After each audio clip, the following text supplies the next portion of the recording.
रहता है कि प्रस्तावना है कि उद्देशिका है। प्रस्तावना यानी प्रियम्बल को लेकर एक महत्वपूर्ण बात कही। भारत के संविधान की प्रस्तावना इससे थोड़ा अलग हटकर है।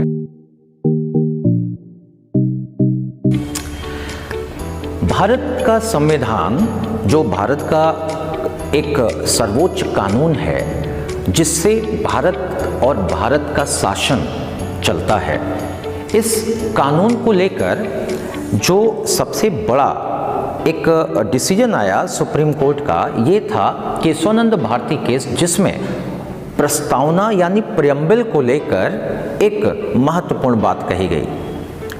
जो प्रस्तावना शब्द है हिंदी में, वास्तव में ये प्रस्तावना किसी डॉक्यूमेंट के इंट्रोडक्टरी पार्ट को कहते हैं। भारत के संविधान की प्रस्तावना इससे थोड़ा अलग हटकर है, क्योंकि जो भारत के संविधान में प्रियम्बल शामिल किया गया है, ये प्रियम्बल कुछ और नहीं बल्कि जब भारत के निर्माण की प्रक्रिया शुरू हुई और पंडित जवाहरलाल नेहरू जी ने 13 दिसंबर 1946 को एक उद्देश्य प्रस्ताव संविधान के निर्माण के संदर्भ में रखा, जिसको 22 जनवरी 1947 को संविधान सभा ने एक्सेप्ट कर लिया था।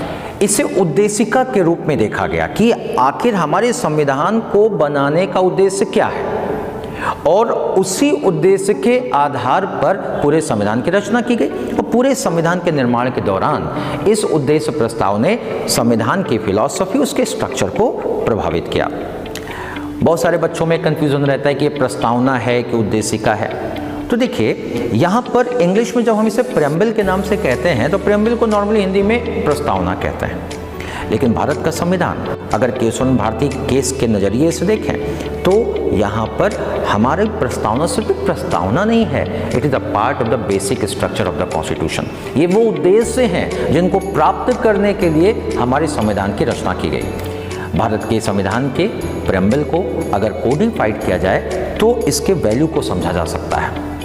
भारत के संविधान की प्रस्तावना कहता है कि हम भारत के लोग भारत को एक संपूर्ण प्रभुत्व संपन्न समाजवादी पंथ निरपेक्ष लोकतंत्रात्मक गणराज्य बनाने के लिए तथा इसके समस्त नागरिकों को सामाजिक आर्थिक राजनैतिक न्याय विचार अभिव्यक्ति विश्वास पूजा तथा उपासना की स्वतंत्रता तथा अवसर की समानता स्थिति की समानता को सुनिश्चित कराने के लिए और उन सभी में व्यक्ति की गरिमा और राष्ट्र की एकता और अखंडता को सुनिश्चित करने वाली बंधुता को बढ़ाने के लिए आज इस संविधान सभा में एतत् द्वारा मिति मार्ग शीर्ष शुक्ल सप्तमी संवत 2006 विक्रमी को इस संविधान के प्रारूप को अधिनियमित आत्मार्पित तथा अंगीकृत करते हैं।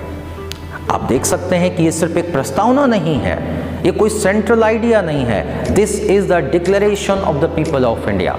ये भारत के लोगों की घोषणा है, ये उनका वो उद्देश्य है जो भारत की जनता ने तय किया है।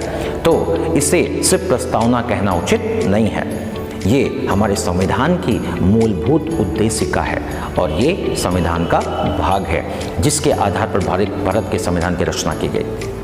और इसलिए ये भारत के संविधान का मौलिक हिस्सा है जिसे 1973 में केशवानंद भारती केस में भी रेखांकित किया गया।